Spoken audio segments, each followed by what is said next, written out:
पल याद करा मैं तेनू, होर ना दिसे सहारा मैनू। जग दी कोई संकट आवे दे के हथ बचाई, तू मेरा राखा सबनी थाई, तू मेरा राखा सबनी थाई।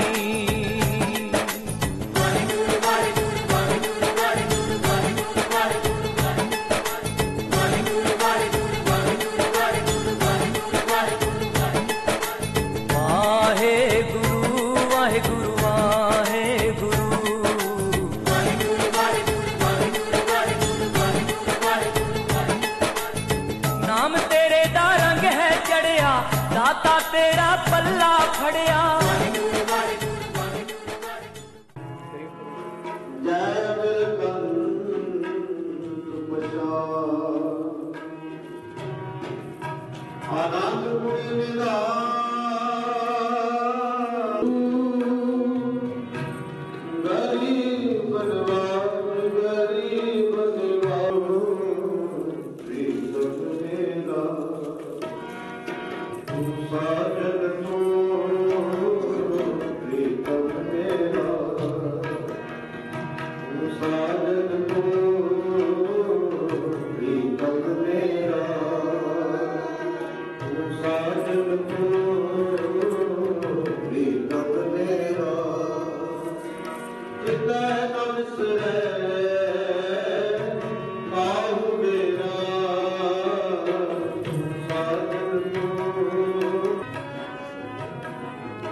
मन सा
ਤਾਕੀਐ ਨਾਨਕ ਹਰਿ ਗੁਣ ਗਾਏ ਭਗਵਤ ਪਦ ਲਾਖੀਐ ਹਰਿ ਮੈਂ ਆਖੀਐ ਕਾਰਜ ਦੇ ਸਵਰ ਸਤਿਗੁਰ ਸਤ ਸਾਖੀਐ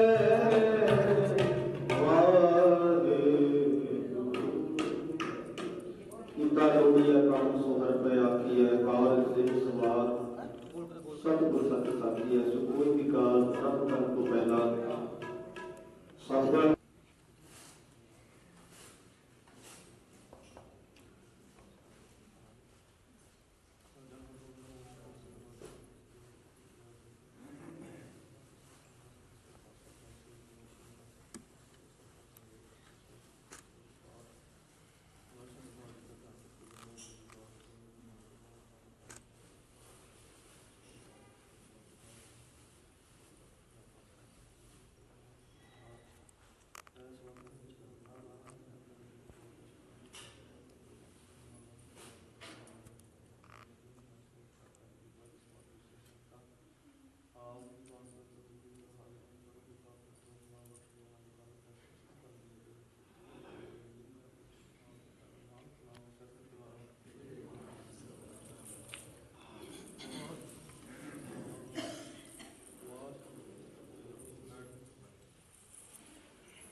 ਨਾਨਕ ਨਾਮ ਧਿਆਈਐ ਕਾਰਜ ਆਵੈ ਰਾਸ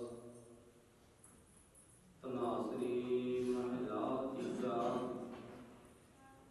ਕਾਚਾ ਧਨ ਸੰਚੇ ਮੂਰਖ ਗਵਾਰ ਮਨ ਮੁਖ ਭੂਲੇ ਅੰਗ ਗਵਾਰ ਕਾਚਾ ਧਨ ਸੰਚੇ ਮੂਰਖ ਗਵਾਰ ਮਨ ਮੁਖ ਭੂਲੇ ਅੰਗ ਗਵਾਰ ਹੋਏ ਨਾ ਸਾਥ ਜਾਏ ਨਾ ਪ੍ਰਾਪਤ ਹੋਏ ਸਾਚਾ ਧਨ ਗੁਰਮਤੀ ਪਾਏ ਕਾਚਾ ਧਨ ਫੁਨਿਆ ਵਹਿ ਜਾਏ ਰਹਾਉ ਮਨ ਮੁਖ ਭੂਲੇ ਸਭ ਮਰਹੀ ਗਵਾਰ ਭਾਵ ਜਲ ਡੂਬੇ ਨਾ ਪੁਰਵਾਰ ਨਾ ਪਾਰ ਸਤਿਗੁਰ ਭੇਟੇ ਪੂਰੇ ਭਾਗ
ਚਾਰ ਨੀਤੀਆਂ ਚਾਰ ਨਾਵਾਂ ਦਾ ਪਾਠ ਹੋਏਗਾ ਅਤੇ 40 ਪਰਿਕਰਮਾ ਹੋਣੀਆਂ ਨੇ।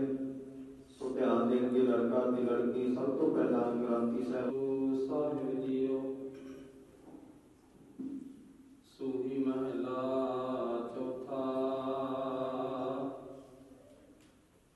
ਹਰ ਪਹਿਲੜੀ ਲਾਭ ਪਰਵਿਰਤੀ ਕਰਮ ਦ੍ਰਿੜਾਇਆ ਬਲਰਾਮ ਜੀਓ।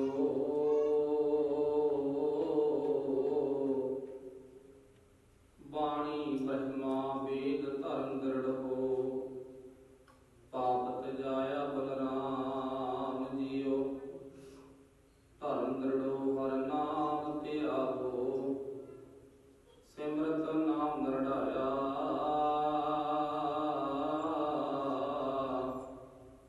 ਸਤਿਗੁਰ ਗੁਰ ਪੂਰਾਇਆ ਰਾਧੋ ਸਭ ਕਿਲ ਵਿਖ ਪਾਪ ਗਵਾਇਆ।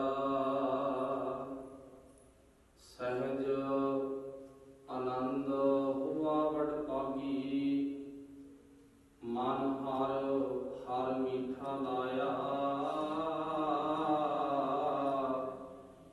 ਜਨ ਕਹਿ ਨਾਨਕ ਲਾਮ ਪਹਿਲੀ ਆਰੰਭ ਕਾਜ ਰਚਾਇਆ। ਹਰ ਪਹਿਲੜੀ ਲਾਭ ਪਰਵਿਰਤੀ ਕਰਮ ਦ੍ਰਿੜਾਇਆ ਬਲਰਾਮ ਜੀਓ। ਬਾਣੀ ਬ੍ਰਹਮਾ ਵੇਦ ਧਰਮ ਦ੍ਰਿੜ ਹੋ ਪਾਪ ਤਜਾਇਆ ਬਲਰਾਮ ਜੀਓ। ਬਾਣੀ ਬ੍ਰਹਮਾ ਵੇਦ ਧਰਮ ਦ੍ਰਿੜ ਹੋ ਪਾਪ ਤਜਾਇਆ ਬਲਰਾਮ ਜੀਓ। ਧਰਮ ਦ੍ਰਿੜੋ ਹਰ ਨਾਮ ਧਿਆਵੋ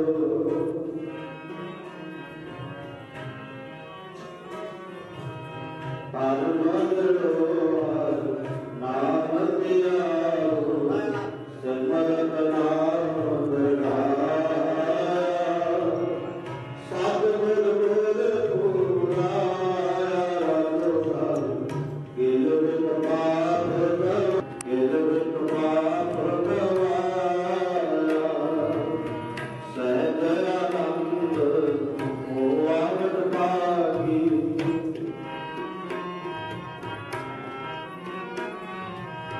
ਸਹਿਜ ਆਨੰਦ ਹੋਆ ਵਡ ਭਾਗੀ ਮਨ ਹਰ ਹਰ ਮੀਠਾ ਲਾਇਆ। ਜਨ ਕਹਿ ਨਾਨਕ ਲਾਭ ਕਹਿ ਆਰੰਭ ਕਾਜ ਰਚਾਇਆ। ਜਨ ਕਹਿ ਨਾਨਕ ਲਾਭ ਕਹਿ ਆਰੰਭ ਕਾਜ ਰਚਾਇਆ। ਹਰ ਪਹਿਲੜੀ ਲਾਭ ਹਉ ਮੈਂ ਮੈਲ ਗਵਾਇਆ ਬਲਰਾਮ ਜੀਓ। ਨਿਰਮਲ ਭਉ ਪਾਇਆ ਹਰ ਗੁਣ ਗਾਇਆ। ਹਰ ਵਿਖੈ ਰਾਮ ਅਧੂਰੇ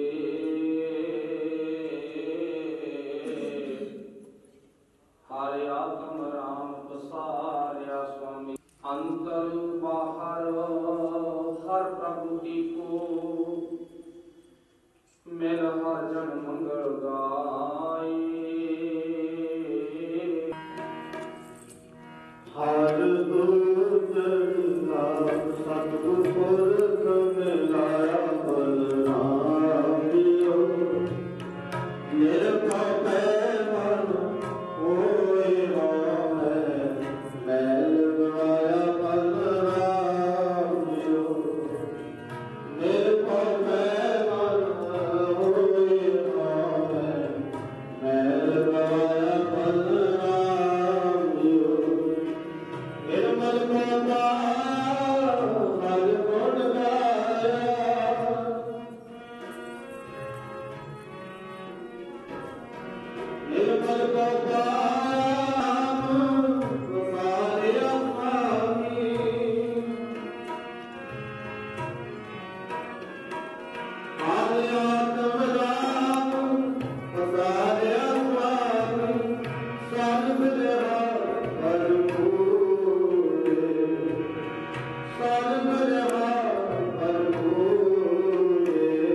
ਲਾਲ ਚਲਾਏ ਅਨਾਦ ਸ਼ਬਦ ਵਜਾਏ ਹਰ ਪੂਜਨੀ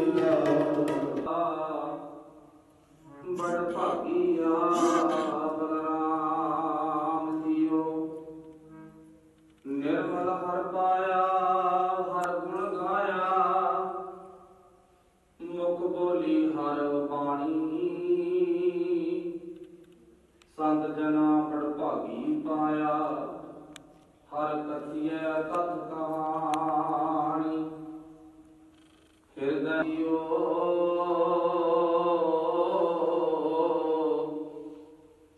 ਜਨ ਨਾਨਕ ਬੋਲੇ ਤੀਜੀ ਲਾ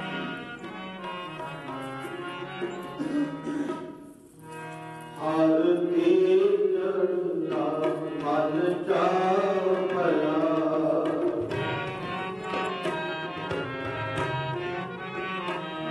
ਹਰ ਕੀਰਤਨ ਮਨ ਚਾਵਿਆ ਮੇਰਾ ਕੀਆ ਬਲਰਾਮ ਜੀ ਹਰ ਪਾਇਆ ਬੜ ਭਾਗੀਆ ਬਲਰਾਮ ਜੀ ਸੰਤ ਜਨਾ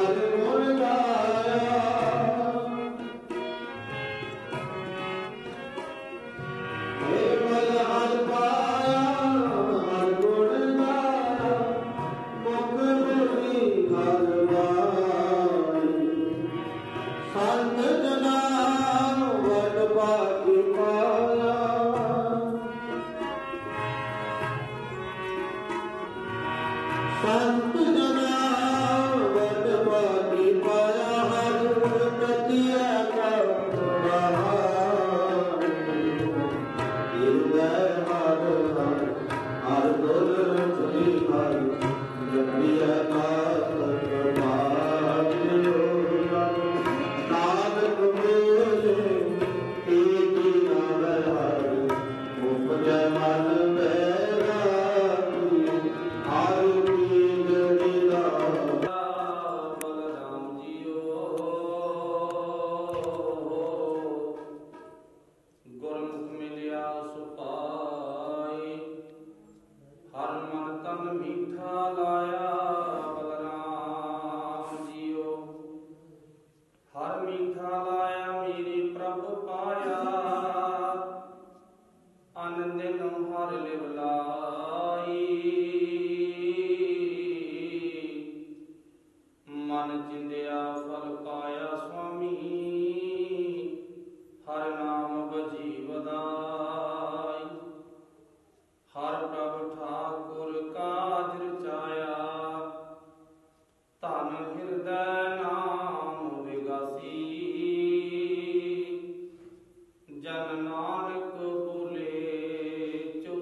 ਨਾਨਕ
शब्द वाजे कलावत कर भारी पांच दूत को दवास कीते काल कंठ प्रभारी और कर्म माया तू जिनको से नाम हर के लागे कह नानक तै सुखो आत्मकारी अनहद बाग आनंद सुनो बड़ पागियो सकल मनोरथ पूर्ण पार परम ब्रह्म पाया उतरे सतगुर जाया भरपूर दिनवंत नानक गुर चरण लागे वाजे अनहद सुरेश्वर पावन गुरु बाणी पिता माता तत् महात्म दिल सरात कोई गाई दाया खेले सगल जग कन्हैया बुरियाया बच्चे धर्म बुरियाया प्रेम सत्कार नानक देव को जले मीते छुट्टी नाल जिन्नी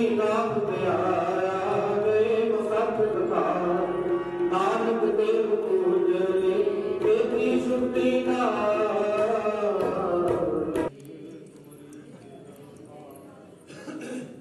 वे न जाने तुमरा अंत जा भगवंत सगल समग्री तुमरै कम ते होए सो आज्ञाकारी तुमरी गात मित तुमही जानी नानक दास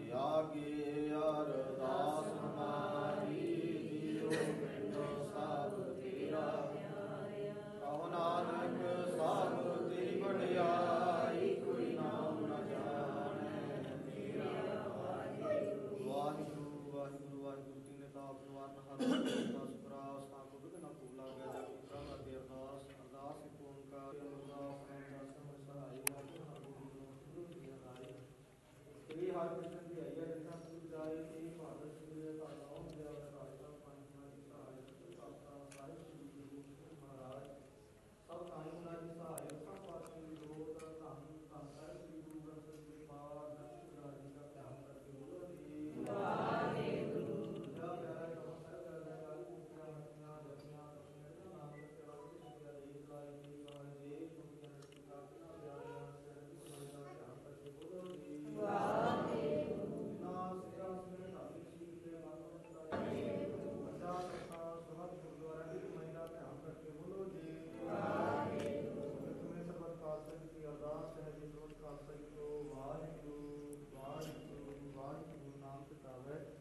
पितामह का सत्कार सब सुख हुआ जाना खालसा साहब का क्या रखा है सरस्वती बुद्धि की पाए बात की श्री साहब की सहाय खालसा जी के बोल वाले बोलना जी वासु जी काम की दार के सदा रहत दान एक दान साथ पंथ ਨੂੰ ਛੋੜਿਆ ਗਿਆ ਖੁੱਲੇ ਦਰਸ਼ਨ ਤੇ ਸੇਵਾ ਸੰਭਾਲ ਦਾ ਦਾਨ ਪਿਆਰੇ ਖਾਲਸਾ ਜੀ ਬਖਸ਼ੇ ਨਿਮਾਣਿਆਂ ਦੀ ਮਾਨ ਦਾਣੇ ਤੇ ਤਾਨ ਉਲਟਿਆਂ ਦੀ ਓਟ ਧੰਨ ਧੰਨ ਸਾਹਿਬ ਸ੍ਰੀ ਗੁਰੂ ਗ੍ਰੰਥ ਸਾਹਿਬ ਮਹਾਰਾਜ ਆਪ ਜੀ ਦੇ ਚਰਨ ਕਮਲਾਂ ਵਿੱਚ ਅਰਦਾਸ ਬੇਨਤੀ ਜੋਦਰੀਏ ਸਤਿਗੁਰੂ ਜੀ ਹਰਨਾਮੋ ਮੰਤਰ ਦ੍ਰਿੜਾਈ ਦਾ ਕੱਟੇ ਹੋਮੈ ਰੋਗ ਨਾਨਕ ਸਤਿਗੁਰ ਤੇ ਨਾ ਮਿਲਾਇਆ ਜਿਨ੍ਹਾਂ ਧੁਰੇ ਪਿਆ ਸੰਜੋਗ ਲੱਖ ਖੁਸ਼ੀਆਂ ਪਾਤਸ਼ਾਹੀਆਂ ਦੇ ਸਤਿਗੁਰ ਨਦਰ ਕਰੇ ਜ਼ਿਆਦਾ ਅਨੁਸਾਰ ਹੋਏ ਨੇ ਜੀ ਕਿਰਪਾ ਕਰਨੀ ਆਨੰਦ ਕਾਰਜਾਂ ਦੀ ਰਸਮ ਕਰਾਉਂਦੇ ਆ ਗੁਰਬਾਣੀ ਪੜ੍ਹਦੇ ਆ ਕੀਰਤਨ ਕਰਦੇ ਆ ਹੋਈਆਂ ਬੇਅੰਤ ਪ੍ਰਕਾਰ ਦੀਆਂ ਭੁੱਲਾਂ ਚੁੱਕਾਂ ਦੀ ਸਮੱਤ ਬਖਸ਼ਣੀ ਅੱਗੇ ਵਾਸਤੇ ਸੁੱਧ ਸਪਸ਼ਟ ਗੁਰਬਾਣੀ ਪੜ੍ਹਨ ਸੇਵਾ ਕਰਨ ਕੀਰਤਨ ਕਰਨ ਦਾ ਬਾਲੋ ਪੁੱਤੋਂ ਬਖਸ਼ਿਸ਼ ਕਰਨਾ ਕਿਰਪਾ ਕਰਨੀ ਜੋੜੀ ਦੇ ਸਿਰ ਤੇ ਮਿਹਰ ਭਰੇ ਹੱਥ ਰੱਖਣੇ ਅੰਗ ਸੰਗੋਂ ਦੀ ਸਹਾਇਤਾ ਕਰਨੀ ਦੁੱਖਾਂ ਕਲੇਸ਼ਾਂ ਨਾਸ਼ ਕਰਨੇ ਸੁੱਖਾਂ ਦੀ ਪ੍ਰਾਪਤੀ ਕਰਾਉਣੀ ਆਪ ਜੀ ਦੇ ਦਰੋਂ ਘਰੋਂ ਗੁਰਸਿੱਖੀ ਜੀਵਨ ਅਮਰਤ ਦੀ ਦਾਤ ਚੜ੍ਹਦੀਆਂ ਕਲਾ ਕਰਨੀਆਂ ਦੋਹਾਂ ਪਰਿਵਾਰਾਂ ਦਾ ਆਪਸੀ ਮੇਲ ਜੋਗ ਨੇ ਧਿਆਵਲ ਕੜਾ ਪ੍ਰਸ਼ਾਦ ਦੀ ਦੇਗ ਹਾਜ਼ਰ ਹੈ ਅਨੇਕ ਪ੍ਰਕਾਰ ਭੋਜਨ ਪਉਟੀਏ ਬਹੁਤ ਬੰਦਨ ਮਿਸ਼ਟਾਏ ਕਰੀ ਪਾਕ ਸਰਸੂਲ ਪੁੱਤਰਾਂ ਲਾਭ ਭੋਗ ਹਰਾਏ ਆਪ ਜੀ ਭੋਗ ਲੱਗੇ ਸ਼ੀਤਲ ਪ੍ਰਸਾਦ ਸਾਧ ਸੰਗਤ ਵਰਤੇ ਜੋ ਛਕਿਆ ਨਾਮ ਸਤਨਾਮ ਵਾਹਿਗੁਰੂ ਵਾਹਿਗੁਰੂ ਵਾਹਿਗੁਰੂ ਜਪੇ ਕਰੋ ਕਿਰਪਾ ਪਵਿੱਤਰ ਹੁਕਮਨਾਮ ਬਖਸ਼ ਕੇ ਨਿਹਾਲ ਕਰੋ ਹੁਕਮਨਾਮੇ ਦੇ ਚਰਨ ਦੀ ਸਮਰੱਥਾ ਬਖਸ਼ੋ ਸਹੀ ਪਿਆਰੇ ਮੇਲ ਜਿਨ ਨਾਮ ਚਿਤਾਵੈ ਨਾਨਕ ਨਾਮ ਚੜ੍ਹਦੀ ਕਲਾ ਵਾਹਿਗੁਰੂ ਜੀ ਕਾ ਖਾਲਸਾ ਵਾਹਿਗੁਰੂ ਜੀ ਕੀ ਫਤਿਹ ਦੁਹਰਾ ਗਿਆ ਕਹੀ ਅਕਾਲ ਕੀ ਸਭ ਸਿੱਖਨ ਕੋ ਹੁਕਮ ਹੈ ਗ੍ਰੰਥ ਜੀ ਮਾਨਿਓ ਪ੍ਰਭ ਕੋ ਮਿਲ ਵੋ ਚਾਹੈ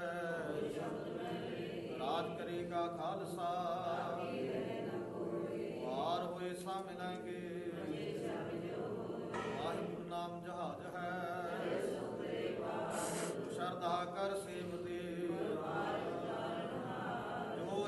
कर सेवते बोले सो निहाल वाहिगुरू जी का खालसा वाहिगुरू जी की नाल नारायण मेरै जमदूत न आवे निरै नाल नारायण मेरै जमदूत न आवे निरै कंठ लाए प्रभ रखै सतगुर की सच साखै गुरपुरै पूरी कीती दुश्मन मार बडारे सगले दास को सुमत दीती रहाओ प्रभ सगले थान बसाए सुख सांग फिर आए नानक प्रभु शरणाए जिन सगले रोग मिटाए नानक प्रभु शरण वाहिगुरू जी की फतेह। शब्द गुरु श्री गुरु ग्रंथ ਸਾਹਿਬ ਮਹਾਰਾਜ ਜੀ ਦੀ ਪਾਵਨ ਪਵਿੱਤਰ ਹਜ਼ੂਰੀ ਦੇ ਵਿੱਚ ਜੋ ਆਨੰਦ ਕਾਰਜ ਦੀ ਰਸਮ ਹੋਈ ਹੈ ਉਹ ਦਾਸਨ ਦੀ ਬੇਟੀ ਕਿਰਨਜੀਤ ਕੌਰ ਦਾ ਆਨੰਦ ਕਾਰਜ ਹੋਇਆ ਹੈ। ਸੋ ਸਤਿਗੁਰੂ ਪਾਤਸ਼ਾਹ ਜੀ ਬਖਸ਼ਿਸ਼ ਕਰਨ ਇਸ ਭਾਗ ਭਰੀ ਜੋੜੀ ਦੇ ਸਿਰ ਤੇ ਮੇਰ ਭਰਿਆ ਹੱਥ ਚੜ੍ਹਦੀ ਕਲਾ ਬਖਸ਼ਣ। ਸੋ 5-7 ਮਿੰਟਾਂ ਦੀ ਵਿਚਾਰ ਹੈ ਜੋ ਕਿ ਗੁਰੂ ਪਰਿਵਾਰ ਵੱਲੋਂ ਇਹ ਕਿਹਾ ਗਿਆ ਸੀ ਕਿ ਉਸ ਟਾਈਮ ਜਿਹੜੀ ਵਿਚਾਰ ਉਹ ਜ਼ਰੂਰ ਕਰਨੀ ਆ। ਸੋ ਉਸ ਤੋਂ ਪਹਿਲਾਂ ਜੋ ਆਨੰਦ ਕਾਰਜਾਂ ਦੀ ਰਸਮ ਹੋਈ ਆ ਧਿਆਨ ਦਿਓ ਕਿਉਂਕਿ ਸੱਚੇ ਨਾਮ ਕੀ ਲਾਗੇ ਭੁੱਖ ਜਦੋਂ ਭੁੱਖ ਹੁੰਦੀ ਹੈ ਤਾਂ ਵਿਚਾਰ ਵਧੀਆ ਲੱਗਦੀ ਹੈ, ਜੇ ਭੁੱਖ ਨਹੀਂ ਹੈ ਤਾਂ ਵਿਚਾਰ ਵੀ ਵਧੀਆ ਨਹੀਂ ਲੱਗਦੀ ਕਿਉਂਕਿ ਆਪਾਂ ਨੂੰ ਪਤਾ ਵੀ ਜਿਹੜੀ ਆਪਣੇ ਅੰਦਰ ਭੁੱਖ ਆ ਗਈ ਅੱਜ ਦੇ ਸਮੇਂ ਮੁਤਾਬਕ ਕਿਸ ਚੀਜ਼ ਦੀ ਆ ਤੁਹਾਨੂੰ ਮੈਨੂੰ ਸਾਰੇ ਨੂੰ ਪਤਾ ਪਰ ਜੇ ਆਪਾਂ ਗੁਰਮਤਿ ਦੇ ਮੁਤਾਬਕ ਥੋੜਾ ਜਿਹਾ ਆਪਾਂ ਦੇਖੀਏ ਤਾਂ ਜਿਹੜੀ ਸਾਡੀ ਇਹ ਰਸਮ ਆ ਇਸ ਰਸਮ ਦਾ ਨਾਮ ਆਨੰਦ ਕਾਰਜ ਆ। ਕਿਸੇ ਧਰਮ ਦੇ ਵਿੱਚ ਫੇਰੇ ਕੀਤੇ ਜਾਂਦੇ ਆ, ਨਿਕਾਹ ਕੀਤੇ ਜਾਂਦੇ ਆ, ਗਲਾਂ ਦੇ ਵਿੱਚ ਮਾਲਾਵਾਂ ਪਾਈਆਂ ਜਾਂਦੀਆਂ ਨੇ, ਅੰਗੂਠੀਆਂ ਪਹਿਨਾਈਆਂ ਜਾਂਦੀਆਂ ਨੇ, ਆਪਣੀ ਰਸਮ ਪੂਰੀ ਕਰ ਲੈਂਦੇ ਨੇ ਸਿਰਫ 2-4 ਮਿੰਟਾਂ ਦੇ ਵਿੱਚ। ਪਰ ਸਿੱਖ ਮਤ ਦੇ ਵਿੱਚ ਹਰ ਇੱਕ ਚੀਜ਼ ਅਲੱਗ ਲੱਗੀ, ਹਰ ਇੱਕ ਚੀਜ਼ ਮਹਿੰਗੀ ਆ, ਅਲੱਗ ਆ। ਤੇ ਪਰ ਸਾਨੂੰ ਗੁਰੂ ਪਾਤਸ਼ਾਹ ਜੀ ਨੇ ਆਨੰਦ ਦੀ ਬਖਸ਼ਿਸ਼ ਕੀਤੀ ਆ ਵੀ ਮਨੁੱਖ ਦਾ ਜਿਹੜਾ ਜੀਵਨ ਹੈਗਾ ਵਿਆਹ ਤੋਂ ਬਾਅਦ ਆਨੰਦਮਈ ਹੋਣਾ ਚਾਹੀਦਾ ਤੇ ਇਸ ਕਾਰਜ ਦਾ ਨਾਮ ਵੀ ਆਨੰਦ ਕਾਰਜ ਰੱਖਿਆ ਗਿਆ ਹੈ ਵੀ ਇਹ ਸਾਡਾ ਸਿੱਖਾਂ ਦਾ ਆਨੰਦ ਕਾਰਜ ਹੈ। ਤੁਹਾਨੂੰ ਪਿਆਰ ਵਾਲੇ ਤੁਸੀਂ ਖੁਦ ਅੰਦਾਜ਼ਾ ਲਾਓ ਅੱਜ ਦੇ ਸਮੇਂ ਮੁਤਾਬਕ ਵੀ ਕੀ ਸਾਡਾ ਇਹ ਆਨੰਦ ਕਾਰਜ ਸੱਚਮੁੱਚ ਹੀ ਆਨੰਦ ਕਾਰਜ ਹੈ ਜਾਂ ਨਹੀਂ ਹੈ। ਵਿਰਲਿਆਂ ਨੂੰ ਛੱਡ ਕੇ ਤੇ ਨਿਸ਼ਚਿਤ ਤੋਂ ਅਸੀਂ ਸਾਰੇ ਹੀ ਬਹੁਤ ਪਿੱਛੇ ਹਟ ਚੁੱਕੇ ਹਾਂ। ਅੱਜ ਆਨੰਦ ਕਾਰਜ ਦੀ ਬਜਾਏ ਅਸੀਂ ਇਹ ਤਾਂ ਕਹਿ ਸਕਦੇ ਹਾਂ ਵੀ ਵਿਗਾੜ ਕਾਰਜ ਆ, ਭਾਈ ਆਨੰਦ ਕਾਰਜ ਨਹੀਂ ਹੈ। ਲੜਕੇ ਵਾਲਿਆਂ ਦੇ ਪਰਿਵਾਰ ਦੇ ਵਿੱਚ ਜਿਹੜਾ ਵੀ ਜ਼ਿੰਮੇਵਾਰ ਵਿਅਕਤੀ ਆ ਉਹਨੂੰ ਆਪਣੀ ਬਰਾਤ ਦਾ ਫਿਕਰ ਆ। ਲੜਕੀ ਵਾਲਿਆਂ ਦੇ ਪਰਿਵਾਰ ਵਿੱਚ ਜਿਹੜਾ ਵੀ ਜ਼ਿੰਮੇਵਾਰ ਵਿਅਕਤੀ ਆ ਕੋਈ ਵੀ ਆ ਚਾਹੋ ਤੇ ਉਹਨੂੰ ਆਪਣੇ ਜਿੰਨੇ ਆਏ ਗਏ ਮਹਿਮਾਨ ਨੇ, ਬਰਾਤੀ ਵੀਰ ਨੇ, ਉਹਨਾਂ ਦਾ ਫਿਕਰ ਆ, ਦਾਜ ਦਹੇਜ ਦਾ ਫਿਕਰ ਆ, ਦੇ ਲੈਣ ਦਾ ਫਿਕਰ ਆ। ਇਹ ਸਾਰਾ ਕੁਝ ਕਿਉਂ? ਸਿਰਫ ਗੁਰਮਤਿ ਦੀ ਸੋਝੀ ਨਾ ਹੋਣ ਕਰਕੇ ਆ। ਸੋ ਇਸ ਕਰਕੇ ਕਿੰਨਾ ਚੰਗਾ ਹੋਵੇ ਜੇ ਆਨੰਦ ਕਾਰਜ ਦੀ ਰਸਮ ਨੂੰ ਆਨੰਦ ਦੇ ਵਿੱਚ ਹੀ ਰੱਖਿਆ ਜਾਵੇ ਤੇ ਸਾਡਾ ਜੀਵਨ ਵੀ ਸੱਚਮੁੱਚ ਆਨੰਦਮਈ ਬਣੇ। ਸੋ ਸਤਿਗੁਰੂ ਪਾਤਸ਼ਾਹ ਜੀ ਬਖਸ਼ਿਸ਼ ਕਰਨ ਤਾਂ ਜੋ ਅਸੀਂ ਆਨੰਦ ਕਾਰਜ ਨੂੰ ਖੁਦ ਆਪਣੇ ਜੀਵਨ ਦੇ ਵਿੱਚ ਸੱਚਮੁੱਚ ਆਨੰਦ ਮਾਣ ਸਕਦੇ ਹਾਂ, ਸਕੂਨ ਮਾਣ ਸਕਦੇ ਹਾਂ, ਕਾਰਜ ਇਸ ਨੂੰ ਸੁਹੇਲਾ ਕਾਰਜ ਕਰ ਸਕਦੇ ਹਾਂ। ਕਦੋਂ? ਜਦੋਂ ਗੁਰਮਤਿ ਦੀ ਸੋਝੀ ਆ। ਮੰਨ ਲਵੋ ਵੀ ਧੰਨ ਗੁਰੂ ਰਾਮਦਾਸ ਮਹਾਰਾਜ ਜੀ ਦੀਆਂ 4 ਲਾਵਾਂ ਦਾ ਪਾਠ ਆਪਾਂ ਕੀਤਾ ਤੇ ਚਾਰੇ ਲਾਵਾਂ ਦੇ ਵਿੱਚ ਜੇ ਤਾਂ पर जे संखेप दे विच देखीए तां सानूं चारे नामां दे विच एक मोटा जिहा सुनेहा मिलदा। पहली नाम दे विच आनंद की गल कीती है, दूजी नाम दे विच डर तो रहित जिंदगी की गल कीती है, ते तीजी नाम दे विच वैराग की गल कीती है, ते चौथी नाम दे विच गुरु साहब ने सहज की गल कीती है। हुण जे आपां चारे गल्लां ही देखीए तां फिर इसे सानूं अपने जीवन दे विच कंपैरिजन करना पवेगा ते चारे गल्लां साडे विचों गैब हो चुकीआं। सो इस करके जदों आपां चौथे पातशाह की हिस्टरी पढ़ते हैं, जीवन पढ़ते हैं, तो सचमुच उन्हां दे जीवन विचों सानूं आनंद आ जिहड़ा वो जरूर किते नज़र आउंदा गा। सो इस करके आपां नूं भी अपनी जिंदगी दे विच जरूर चाहीदा भी जे आनंद कारजां दी रस्म साडे जीवन दे विच साडे गुरु ने सानूं बख्शिश कीती है बाणी नाल जोड़ के, तां इहनूं आनंद कारज दी रस्म ही रहण देईए। पर अज विगड़ चुकी है, नाम वही आ, पिछे मतलब कि पढ़ते तो अंदरले पासे कुछ होर हो रहा है। आनंद तो भाव सुकून आ, शांति आ। हुण इत्थे बैठण ते आपां नूं किन्ना कुछ सुकून शांति आ तुसीं आपां सारी अंदाजा ला सकदे आ, क्योंकि जदों साडा मन एक थां ते एकागर नहीं है, एक थां ते टिकिया नहीं है, तां उहनूं आपां कह नहीं सकदे भी असीं सुकून दे विच आ। हाँ, तुसीं बंदिश दे विच इत्थे बैठे रहो, असीं घंटा अद्धा घंटा बोली जावांगे, पर तुहाडी मजबूरी बन जू। पर जिहड़ा तुहाडे अंदर जां मेरे अंदर कोई ख्याल आगा तां ओह कित्थों दा होर आगा, इत्थों दा नहीं है। ते फिर मन्निया जाऊगा भी जे इत्थों दा ख्याल नहीं है, कितों होर दा, जां तां कुछ वेखण दा, जां कुछ सुनण दा, ते जां ही कुछ खाण दा गा। इन्हां तिन्नां पॉइंटां दे विचों साडे अलग अलग अंदर दी विधि दे मुताबक सुभाਅ ने। किसी ने कुछ वेखना जाके, किसी ने कुछ सुनना जाके, ते किसी ने कुछ खाना जाके। हुण ध्यान तां मन तां साडा गैर हाज़र हो गया, पर इत्थे आनंद नहीं आवेगा। इहदा मतलब साडे अंदर उह चीज़ दी भुख नहीं, साडे अंदर भुख आ जिहड़ी ओह कच्चे पदार्थ दी पई। ओह कच्चा पदार्थ चाहे वेखण वाला, ते चाहे खाण वाला, ते चाहे ओह सुनण वाला, ओहदा प्रबंध वड्डे पੱਧਰ ते कीता जांदा। ते पर जिहड़ा असली रस सी ਉਹਦਾ ਪ੍ਰਬੰਧ ਸਾਵਾਸ਼ੀ ਇੱਥੋਂ ਦੇ ਪ੍ਰਬੰਧਕਾਂ ਦੇ ਜਿਹੜੇ ਬਰਾਤ ਦੇ ਵਿੱਚ ਆਏ ਨੇ ਵੀ ਉਹਨਾਂ ਨੇ ਕਿਹਾ ਵੀ ਕੁਝ ਟਾਈਮ ਵਿਚਾਰ ਤੇ ਲਾਇਓ। ਉਹਦਾ ਪ੍ਰਬੰਧ ਆ ਜਿਹੜਾ ਅਸਲੀ ਰਸ ਦਾ, ਉਹਦਾ ਆਮ ਸਮਾਜ ਦੇ ਵਿੱਚ, ਸਾਡੇ ਸਮਾਜ ਦੇ ਵਿੱਚ ਘੱਟ ਕੀਤਾ ਜਾਂਦਾ ਹੈ। ਪਰ ਜੇ ਵੇਖਿਆ ਜਾਵੇ ਤਾਂ ਬਹੁਤ ਵੱਡੀ ਗੁਰੂ ਨਾਨਕ ਦੀ ਬਖਸ਼ਿਸ਼ ਆ, ਅਸਲੀ ਰਸ ਦੇ ਵਿੱਚ ਆਪਾਂ ਗੁਰਮਤਿ ਨਾਲ ਜੁੜ ਕੇ ਆਪਣੀਏ। ਉਹ ਗੁਰਮਤਿ ਸਾਨੂੰ ਕੀ ਕਹਿੰਦੀ ਹੈਗੀ, ਤਾਂ ਜਿਵੇਂ ਕਿ ਮੰਨ ਲਓ ਆਨੰਦ ਤੋਂ ਭਾਵ ਸਕੂਨ, ਦੋਨੇ ਧਿਰਾਂ ਦੇ ਵਿੱਚ ਸਕੂਨ ਆਨੰਦ ਤਦ ਹੋਊਗਾ ਜਦੋਂ ਡਰ ਨਹੀਂ ਹੋਊਗਾ। ਹੁਣ ਕਿਤੇ ਨਾ ਕਿਤੇ ਲੜਕੀ ਵਾਲਿਆਂ ਦੇ ਅੰਦਰ ਵੀ ਡਰ ਆ, ਤੇ ਕਿਤੇ ਨਾ ਕਿਤੇ ਲੜਕੇ ਵਾਲਿਆਂ ਦੇ ਅੰਦਰ ਵੀ ਡਰ। ਉਹ ਡਰ ਗੁਰਮਤਿ ਦੀ ਰੋਸ਼ਨੀ ਵਿੱਚੋਂ ਬਾਹਰ ਨਿਕਲੂਗਾ। ਸੋ ਗੁਰੂ ਕਿਰਪਾ ਕਰੇ ਤੇ ਪਰ ਅੱਜ ਇਸ ਆਨੰਦ ਕਾਰਜਾਂ ਦੀ ਰਸਮ ਤੇ ਜੋ ਵੀ ਦਾਨੇ ਪੁਰਖ ਸੱਜਣ ਪਹੁੰਚੇ ਨੇ, ਸਾਰਿਆਂ ਦੇ ਭਾਈ ਧੰਨਵਾਦ ਕੀਤਾ ਜਾਂਦਾ। ਤੁਸੀਂ ਬੜੇ ਸੁਚੱਜੇ ਢੰਗ ਦੇ ਨਾਲ ਸਮੇਂ ਸਿਰ ਪਹੁੰਚ ਕੇ ਆਨੰਦ ਕਾਰਜਾਂ ਦੀ ਰਸਮ ਅਦਾ ਕਰਵਾਈ ਆ, ਜੋ ਮੰਨਿਆ ਜਾਂਦਾ ਵੀ 12 ਵਜੇ ਤੋਂ ਪਹਿਲਾਂ। ਇੱਕ ਮੈਂ ਗੱਲ ਇੱਥੇ ਹੋਰ ਲਾਜ਼ਮੀ ਅੱਜ ਕਹਿਣ ਦੇ ਸਮੇਂ ਵਿੱਚ, ਜਿਵੇਂ ਕਿ ਕਿਹਾ ਜਾਂਦਾ ਵੀ ਆਨੰਦ ਕਾਰਜਾਂ ਦੀ ਰਸਮ 12 ਵਜੇ ਤੋਂ ਪਹਿਲਾਂ ਚੰਗੀ ਆ ਤੇ 12 ਵਜੇ ਤੋਂ ਬਾਅਦ ਮਾੜੀ ਆ।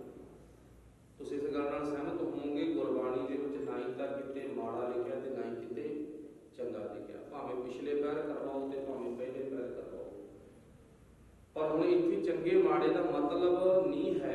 ਪਰ ਮਤਲਬ ਕੀ ਆ ਵੀ ਜਿਹੜਾ ਰਾਗ ਨੇ, 31 ਰਾਗ ਨੇ, ਰਾਗਾਂ ਦਾ ਗਾਉਣ ਦਾ ਸਮਾਂ ਹੈ। ਰਾਗੀ ਸਿੰਘਾਂ ਨੂੰ ਵੱਧ ਪਤਾ ਹੁੰਦਾ ਗਾ, ਜਿਹੜਾ ਸੂਹੀ ਰਾਗ ਆ ਇਹਦਾ ਗਾਉਣ ਦਾ ਸਮਾਂ 9 ਤੋਂ 11 ਦੇ, 9 ਤੋਂ 11:15 ਦਾ।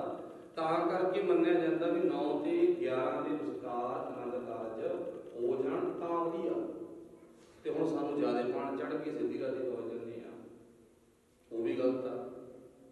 ਉਹ ਵੀ ਗਲਤ ਕਹਿਣਾ, ਗਲਤ ਨੂੰ ਗਲਤੀ ਕਹਿਣਾ ਹੋਣਾ। ਜੇ 4 ਵਜੇ ਵਾਗੇ ਤਾਂ ਵੀ ਗਲਤ ਆ, ਜੇ 2 ਵਜੇ ਵਾਗੇ ਤਾਂ ਵੀ ਗਲਤ ਆ, 3 ਵਜੇ ਵਾਗੇ ਤਾਂ ਵੀ ਗਲਤ ਆ। ਅੱਛਾ, ਜ਼ਿਆਦਾ ਲੇਟ ਹੋ ਗਏ ਉਹ ਵੀ ਗਲਤ ਆ। ਦੇਖੋ ਉਹ ਆਪਣੇ ਤੇ ਆ, ਜਦੋਂ ਮਰਜ਼ੀ ਆਪਾਂ ਕਰਵਾਈਏ ਆਨੰਦ ਕਾਰਜ ਨਾ ਕਰਵਾਈਏ, ਪਰ ਰਾਗ ਦਾ ਸਮਾਂ ਨਿਸ਼ਚਿਤ ਕੀਤਾ ਗਿਆ ਗਾ ਵੀ ਇਹ ਰਾਗ ਆ ਭਾਈ ਇੰਨੇ ਵਜੇ ਗਾਇਆ ਜਾਂਦਾ ਗਾ। ਤਾਂ ਕਰਕੇ ਇਸ ਚੀਜ਼ ਨੂੰ, ਆਹ ਸਮੇਂ ਨੂੰ ਮਾਨਤਾ ਦਿੱਤੀ ਗਈ ਆ। ਤੇ ਨਹੀਂ ਕੋਈ ਸਮਾਂ ਗੁਰੂ ਪਾਤਸ਼ਾਹ ਨੇ ਸਪੈਸ਼ਲ ਤੌਰ ਤੇ ਸਲਾਹਿਆ ਨਹੀਂ ਤੇ ਸਪੈਸ਼ਲ ਤੌਰ ਤੇ ਭੰਡਿਆ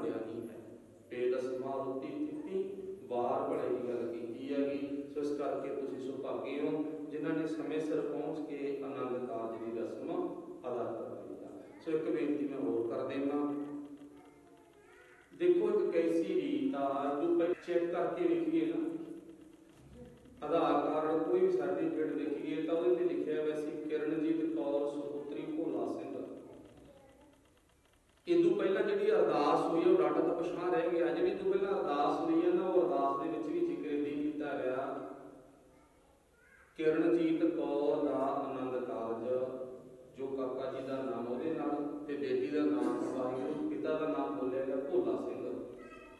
ਪਰ ਹੁਣ ਜਦੋਂ ਇਦੋਂ ਬਾਅਦ ਦੋਵੇਂ ਬੱਚੇ ਆਪਣੇ ਘਰ ਜਾਣਗੇ, ਜਦੋਂ ਬੇਟੀ ਨੇ ਨਾ ਸਹੁਰੇ ਘਰ ਪਹੁੰਚਣਾਗਾ ਤਾਂ ਉਸ ਤੋਂ ਬਾਅਦ ਅੱਜ ਤੋਂ ਬਾਅਦ ਹੁਕਮਨਾਮਾ ਸਾਹਿਬ ਤੋਂ ਬਾਅਦ ਹੁਣ ਕੀ ਲੱਗੂਗਾ ਨਾਮ ਦੇ ਪਿੱਛੇ ਆਪਾਂ ਨੂੰ ਪਤਾ ਨਾ। ਜਿੱਥੇ ਧੀ ਪੇਕੇ ਘਰ ਦੇ ਵਿੱਚ ਸਾਰਾ ਕੁਝ ਛੱਡ ਗਈ, ਸਭ ਕੁਝ ਛੱਡ ਗਈ ਨਾ, ਤੇ ਚੇਤਾ ਰੱਖਿਓ ਉੱਥੇ ਬਾਪ ਦਾ ਨਾਮ ਵੀ ਇੱਥੇ ਛੱਡ ਗਈ।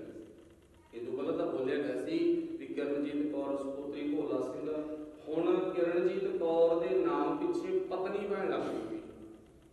ਪਤਨੀ ਜੋ ਵੀਰ ਜੀ ਦਾ ਨਾਮ ਆ, ਉਹਨਾਂ ਦਾ ਨਾਮ ਆ ਪਿੱਛੇ ਉਹਦਾ ਐਡ ਹੋ ਜੂ ਨਾਮ। ਅੱਜ ਤੋਂ ਬਾਅਦ ਜਿਹੜਾ ਲਫ਼ਜ਼ ਇੱਥੇ ਪਹਿਲਾਂ ਬੋਲਿਆ ਗਿਆ ਸੀ ਕੱਟਿਆ ਗਿਆ। ਨੰਬਰ 2 ਤੇ ਦੁਨੀਆ ਦੇ ਕਿਸੇ ਕੋਨੇ ਵਿੱਚ ਵਗ ਜਾਓ, ਸਿੱਖ ਮਤ ਦੇ ਮੁਤਾਬਕ ਆਪਾਂ ਸਾਰੇ ਸਿੱਖ ਮਤ ਨਾਲ ਰਿਲੇਟਡ ਆ, ਕੁਆਰੇ ਧੀ ਪੁੱਤ ਦੀ ਉਮਰ ਭਾਵੇਂ ਜਿੰਨੀ ਮਰਜ਼ੀ ਵਡੇਰੀ ਹੋ ਜੇ, ਪਰ ਉਹਨੂੰ ਪਤਨੀ ਦਾ, ਬੱਚੇ ਨੂੰ ਤੇ ਲੜਕੇ ਨੂੰ ਪਤੀ ਦਾ ਤਖੱਲਸ ਕਿਸੇ ਵੀ ਥਾਂ ਤੋਂ ਨਹੀਂ ਮਿਲਦਾ। ਸਿਰਫ ਤੇ ਸਿਰਫ ਬਾਬੇ ਨਾਨਕ ਦੀ, ਗੁਰੂ ਰਾਮਦਾਸ ਮਹਾਰਾਜ ਦੀ ਪਾਵਨ ਬਾਣੀ ਆਨੰਦ ਕਾਰਜ ਲਾਵਾਂ ਦਾ ਪਾਠ ਪੜ੍ਹਨ ਤੋਂ ਬਾਅਦ, ਅਰਦਾਸ ਕਰਨ ਤੋਂ ਬਾਅਦ ਪਤਨੀ ਤੇ ਪਤੀ ਦਾ ਤਖੱਲਸ ਮਿਲਦਾ ਹੈ। ਪਤੀ ਤੇ ਪਤਨੀ। ਅੱਛਾ ਠੀਕ ਹੈ ਵੀ ਸਾਡੇ ਸਮਾਜ ਦੇ ਵਿੱਚ ਬੜੀ ਦੇਖੋ ਵਿਚਾਰਾਂ ਬਹੁਤ ਨੇਗੀਆਂ, ਤੁਸੀਂ ਕਹੋਗੇ ਬੜਾ ਟਾਈਮ ਲੱਗੀ ਜਾਂਦਾ ਗਾ ਵੀ ਇੱਕ ਪੱਖ ਵੇਖਿਆ ਜਾਂਦਾ ਹੈ ਵੀ ਪਤਨੀ ਨੂੰ ਛੋਟਾ ਰੁਤਬਾ ਦਿੱਤਾ ਜਾਂਦਾ ਤੇ ਪਤੀ ਨੂੰ ਵੱਡਾ ਰੁਤਬਾ ਦਿੱਤਾ ਜਾਂਦਾ ਹੈ। ਪਰ ਗੁਰਮਤਿ ਦੇ ਮੁਤਾਬਕ ਇਸ ਗੱਲ ਨੂੰ ਦੁਹਰਾਇਆ ਨਹੀਂ ਜਾਂਦਾ। ਗੁਰੂ ਪਾਤਸ਼ਾਹ ਨੇ ਦੋਵੇਂ ਧਿਰਾਂ ਨੂੰ ਇੱਕੋ ਜਿਹਾ ਹੀ ਮੰਨਿਆ, ਸੋ ਕਿਉ ਮੰਦਾ ਆਖੀਏ ਜਿਤ ਜੰਮੈ ਰਾਜਾਨ ਦੀ ਗੱਲ ਕੀਤੀ ਆ। ਪਰ ਜੇ ਵੇਖਿਆ ਜਾਵੇ ਪਤੀ ਤੇ ਪਤਨੀ ਤੇ ਹੁਣ ਉੱਥੇ ਦੇਖਿਆ ਜਾਵੇ ਉਹ ਜ਼ਿੰਮੇਵਾਰੀ ਦੇ ਨਾਮ ਨੇ, ਮਤਲਬ ਜ਼ਿੰਮੇਵਾਰੀ ਦੇ ਨਾਮ ਨੇ। ਪਤਨੀ ਨੇ ਪਤੀ ਦੀਆਂ ਜ਼ਿੰਮੇਵਾਰੀਆਂ ਨੂੰ ਸੰਭਾਲਣਾ, ਯਾਨੀ ਕਿ ਲੜਕੇ ਦੇ ਪਰਿਵਾਰ ਦੀਆਂ ਜਾਂ ਲੜਕੇ ਦੀਆਂ ਜ਼ਿੰਮੇਵਾਰੀਆਂ ਨੂੰ ਆਪਣੀ ਸੁਰਤ ਦੀ ਅੱਖ ਨਾਲ ਵੇਖਣਾ, ਤੇ ਪਤੀ ਆਪਣੀ ਪਤਨੀ ਦੀਆਂ ਜਿੰਨੀਆਂ ਜ਼ਿੰਮੇਵਾਰੀਆਂ ਨੇ, ਭਾਵੇਂ ਪੇਕੇ ਘਰ ਵਾਹਿਗੁਰੂ ਪਤੀ ਕਰਕੇ ਸਹੁਰੇ ਘਰ ਦੇ ਵਿੱਚ ਨੇ, ਬੇਟੀ ਦੇ ਪੇਕੇ ਘਰ ਵਿੱਚ ਨੇ, ਉਹਨਾਂ ਨੂੰ ਆਪਣੀ ਸੁਰਤ ਦੀ ਅੱਖ ਨਾਲ ਵੇਖਣਾ। ਉਹ ਕਿਵੇਂ ਵੇਖਣਾ ਜਾਣਗੀਆਂ? ਹੁਣ ਜਦੋਂ ਆਪਾਂ ਗੁਰੂ ਤੋਂ ਪੁੱਛਦੇ ਹਾਂ, ਗੁਰੂ ਪਾਤਸ਼ਾਹ ਜੀ ਕਹਿੰਦੇ ਵੀ ਜੇ ਤਾਂ ਬੇਟਾ ਤੈਅ ਜ਼ਿੰਮੇਵਾਰੀ ਦੀ ਪੰਡ ਚੁੱਕ ਲਈ, ਹੁਣ ਇਹ ਸਿੱਖਿਆ ਲੈਣੀ ਆ ਵੀ ਇਹਨੂੰ ਪੂਰੀ ਬਖੂਬੀ ਦੇ ਨਾਲ ਨਿਭਾਵਾਂ, ਤਾਂ ਤੂੰ ਐਂ ਕਰੀ ਜਾਂ ਤਾਂ ਤੂੰ ਬੇਬੇ ਨਾਨਕੀ ਕੋਲੇ ਵਗਦੀ। ਗੁਰੂ ਸਾਹਿਬ ਨੇ ਸਾਨੂੰ ਗੱਲ ਕਰਤੀ ਨਾ ਵੀ ਜੇ ਜਾਣਾ ਉੱਥੇ ਤੋਂ ਜਾਂਦੀ, ਉੱਥੇ ਤੈਨੂੰ ਪਤਾ ਲੱਗ ਜੂ, ਜਾਂ ਫਿਰ ਤੂੰ ਐਂ ਕਰੀ ਬੀਬੀ ਭਾਨੀ ਕੋਲੇ ਵਗਦੀ ਤੇ ਬੀਬੀ ਭਾਨੀ ਤੈਨੂੰ ਦੱਸ ਦੂਗੀ ਵੀ ਪਤਨੀ ਦੇ ਵਿੱਚ ਕਿਹੜੇ ਕਿਹੜੇ ਗੁਣ ਹੋਣੇ ਚਾਹੀਦੇ ਨੇ। ਤੇ ਬਾਬਾ ਫਰੀਦ ਸਾਹਿਬ ਨੇ ਦੱਸਿਆ ਦੇਵਣ ਸੁਅੱਖਰ ਖਵਣ ਗੁਣ ਜਿਹਵਾ ਬਣੀਆਂ ਮੰਤ, ਇਹ ਤ੍ਰੈ ਭੈਣੇ ਵੇਸ ਕਰ ਤਾਂ ਬਸ ਆਵੀ ਕੰਤ। ਹੁਣ ਅੱਜ ਪਤਨੀ ਦੇ ਅੰਦਰ ਇਹ ਤਾਂ ਚੱਕਰ ਹੈ ਵੀ ਮੈਂ ਆਪਣੇ ਪਤੀ ਨੂੰ ਕਿਵੇਂ ਕਾਬੂ ਕਰਾਂ।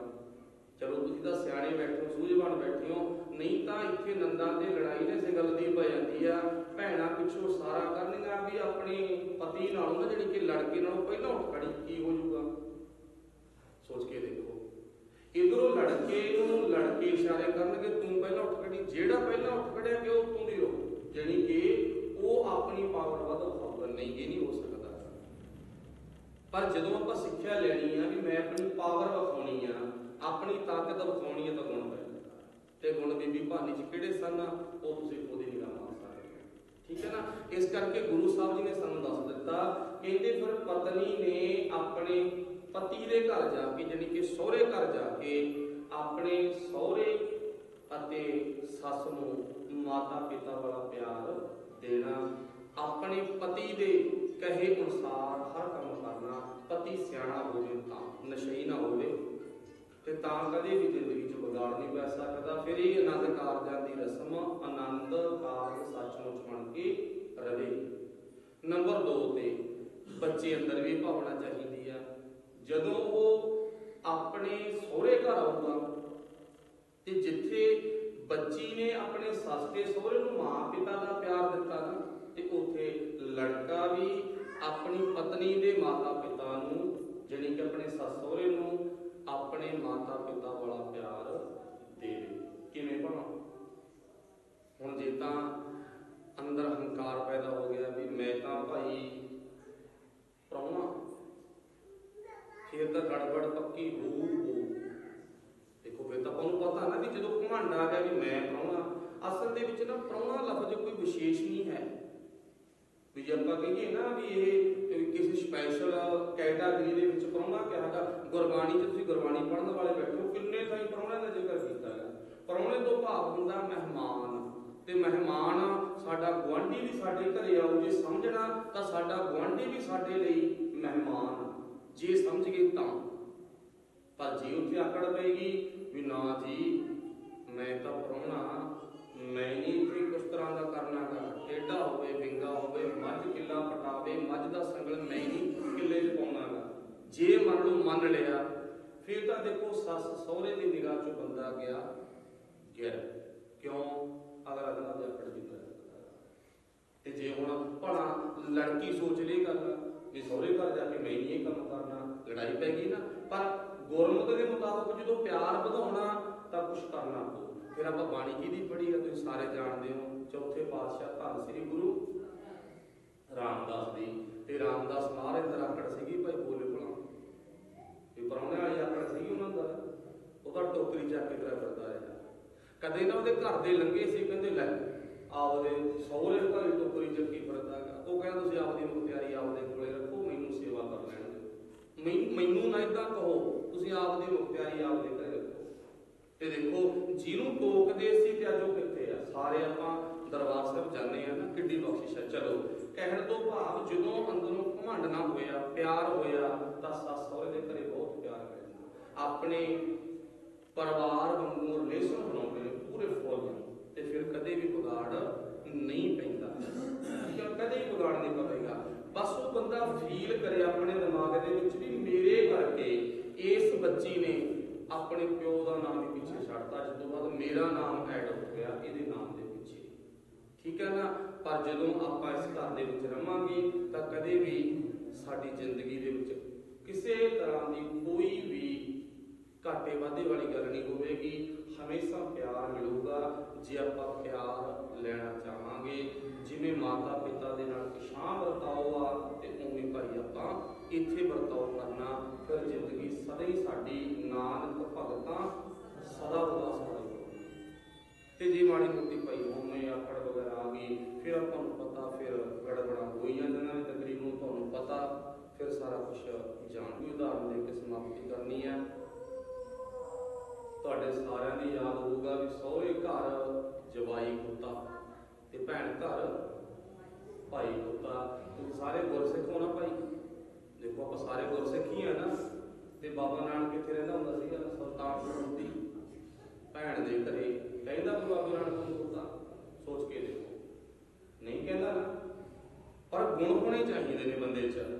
ਕਿਤੇ ਮਰਜ਼ੀ ਰਹੋ, ਕੋਈ ਇਹ ਤਾਂ ਦੁਨੀਆ ਦੀਆਂ ਗੱਲਾਂ ਨੇ, ਦੁਨੀਆ ਦੀਆਂ ਗੱਲਾਂ ਤੋਂ ਆਪਾਂ ਕੀ ਲੈਣਾ। ਤੇ ਚੌਥੇ ਪਾਤਸ਼ਾਹ ਪਰ ਕਿੱਥੇ ਰਹਿੰਦੇ ਰਹੇ ਨੇ? ਸਹੁਰੇ ਘਰ। ਮਤਲਬ ਗੱਲ ਕੀ ਆ ਵੀ ਸਮਾਜ ਪਿੱਛੇ ਨਹੀਂ ਆਪਾਂ ਗੁਰੂ ਪਿੱਛੇ ਲੱਗਣਾ। ਜਦੋਂ ਗੁਰੂ ਪਿੱਛੇ ਲੱਗਾਂਗੇ ਫਿਰ ਸਾਡੀ ਜ਼ਿੰਦਗੀ ਹਮੇਸ਼ਾ ਆਨੰਦਮਈ ਰਹੂਗੀ। ਸੋ ਗੁਰੂ ਕਿਰਪਾ ਕਰੇ। ਜਿੰਨੀ ਕੁ ਵਿਚਾਰ ਕੀਤੀ ਹੈ ਸ਼ਾਇਦ ਤੁਹਾਨੂੰ ਵਧੀਆ ਲੱਗੇ ਨਾ ਲੱਗੇ, ਮਾਫੀ ਚਾਹਾਂਗੇ, ਪਰ ਵਿਚਾਰਾਂ ਬਹੁਤ ਨੇ ਗਈਆਂ ਤੇ ਤੁਸੀਂ ਆਪਣੇ ਕਾਰਜਾਂ ਦੇ ਵਿੱਚ ਵੀ ਅੱਗੇ ਪਹੁੰਚਣਾ ਗਾ। ਸਾਚੇ ਨਾਮ ਕੀ ਲਾਗੈ ਭੂਖ, ਆਪਣੇ ਜੀਵਨ 'ਚ ਭਾਈ ਸੱਚੇ ਨਾਮ ਦੀ ਭੁੱਖ ਪੈਦਾ ਕਰੀਏ। ਬੇਨਤੀ ਕਰਾਂਗੇ ਦੋਨੇ ਬੱਚਿਆਂ ਨੂੰ ਕਿ ਮਾਲਕ ਤੁਹਾਨੂੰ ਚੜ੍ਹਦੀ ਕਲਾ ਬਖਸ਼ੇ ਤੇ ਭਾਈ ਗੁਰਮਤਿ ਦੇ ਧਾਰਨੀ ਤੁਸੀਂ ਜ਼ਰੂਰ ਬਣਿਓ।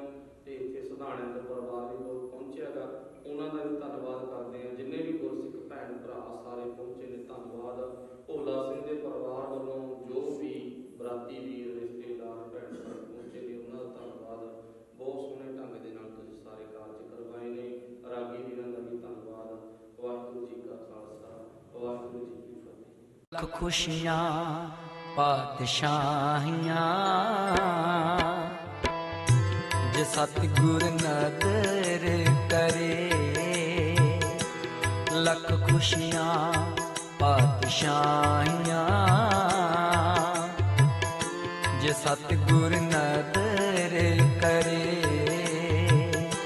जे सतगुर नदर करे, जे सतगुर नदर करे, जे सतगुर नदर करे, जे सतगुर नदर करे, जे सतगुर नदर करे, जे सतगुर नदर करे।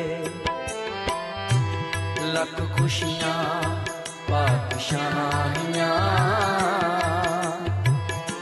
जे सतगुर नदर करे, लख खुशियाँ पातशाहियाँ जे सतगुर नदर करे। निमख वे